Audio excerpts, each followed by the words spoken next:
অপ্রীতিকর বড় কোনো ঘটনা ছাড়াই শান্তিপূর্ণভাবে অনুষ্ঠিত হল ঢাকা বিশ্ববিদ্যালয় কেন্দ্রীয় ছাত্র সংসদ ডাকসু নির্বাচন।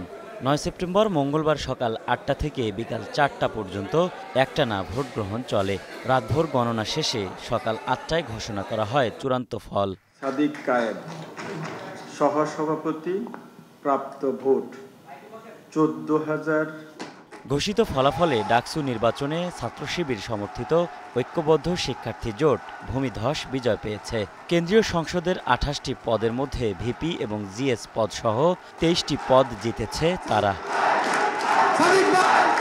সবচেয়ে আলোচিত ভিপি পদে শিবিরের সাদিক কায়েম পেয়েছেন ১৪,০০০-এর বেশি ভোট, যা সকল পদের ক্ষেত্রে সর্বোচ্চ। তার নিকটতম প্রতিদ্বন্দ্বী ছাত্রদলের আবিদুল ইসলাম খান পেয়েছেন ৫,৭০৮ ভোট। যদিও এই ফল প্রত্যাখ্যান করেছেন আবিদুল ইসলাম এবং স্বতন্ত্র প্রার্থী উমামা ফাতেমা। তাঁদের অভিযোগ, ভোট গণনায় জালিয়াতি ও পক্ষপাত করেছে প্রশাসন।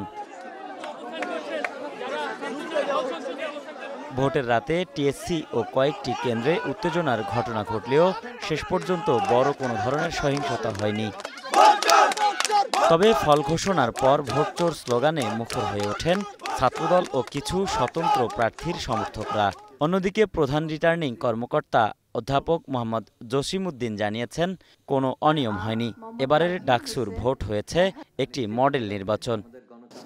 উৎসবমুখর পরিবেশে সারাটা ক্যাম্পাসে ভোটদান হয়েছে এবং তারা এই দেশের জন্য প্রথমবারের মতো একটা মডেল সেট করে দিয়েছে। একটা গণতান্ত্রিক পদ্ধতি, আসলে যে একটা সঠিক পদ্ধতি তার নেতৃত্ব নির্বাচনের, সেটা তারা প্রমাণ করে দিয়েছে। হাসিনা আমলের ১৫.৫ বছর ঢাকা বিশ্ববিদ্যালয় ক্যাম্পাসে শিবিরের প্রকাশ্য কার্যক্রম ছিল না। গত বছর জুলাই অভ্যুত্থানের পর সংগঠনটি প্রকাশ্যে সক্রিয় হওয়ার সুযোগ পায়।